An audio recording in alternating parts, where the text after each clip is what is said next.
semua pasti sadar kalau anak muda sekarang, terutama yang sarjana di Indonesia, lagi dalam masa terjepit. Bayar UKT semakin melangit dan bahkan sampai terjerat pinjol. Tapi pas lulus, nyari kerjaan entry level pun susahnya minta ampun gara-gara sudah mulai digantiin AI. Dan ternyata emosi seperti ini banyak dirasakan oleh anak-anak muda di berbagai negara. Kita ambil contoh kasus di Amerika dan nanti kita kembali lagi ke Indonesia. Di Amerika sana, contoh ya, momen wisuda Mei 2026 kemarin, berubah jadi ajang demo gara-gara bos-bos teknologi terlalu berlebihan memuja AI. Contoh, mantan CEO Google, Eric Schmidt, dipaksa berhenti pidato di University of Arizona gara-gara dia terlalu memuji arsitek AI. Kemudian ada Gloria Caulfield di UCF yang disorakin karena menyebut AI sebagai revolusi industri baru. Kemudian, ada eksekutif musik Scott Borchetta di MTSU yang dengan lantangnya menyuruh wisudawan deal with it, alias ya terima nasib aja lah.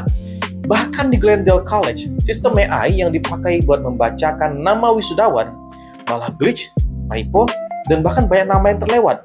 Ya sudah sewajarnya ini disebut dengan fenomena AI bullying. Ya memang nyesek banget sih. Kemudian ada juga survei Pew Research yang mencatat cuma 18% Gen Z di Amerika yang optimis sama AI. Dan menurut analisis opini di The New York Times, pesan para bos ini rasanya bukan mengajak inovasi, tapi seperti perundungan. Lu adaptasi atau lu punah? Nah, kita balik lagi ke negara sendiri.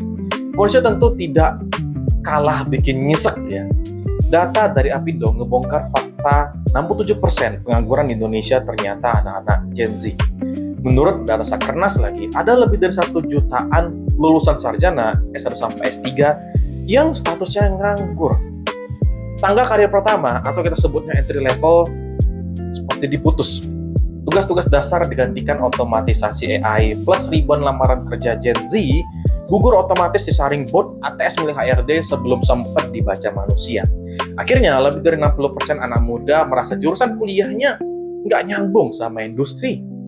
Dan 56% tenaga kerja muda kita terpaksa banting setir kerja di sektor informal hanya demi bertahan hidup. Pertanyaannya, apakah AI bakal menghapus semua pekerjaan? Tentu jawabannya tidak. Karena pekerjaan yang butuh empati, yang butuh sosial interaksi nyata, yang butuh skill lapangan, keahlian teknis fisik, dan pemikiran strategis mendalam, itu nggak akan dengan semudahnya digantikan oleh AI. Ya, lain ceritanya kalau perusahaan hanya berfokus mengejar efisiensi dan profit. Ya, tentu risiko hilangnya lapangan pekerjaan anak muda itu sebenarnya nyata begitu. Nggak enak informasinya. Tapi ya inilah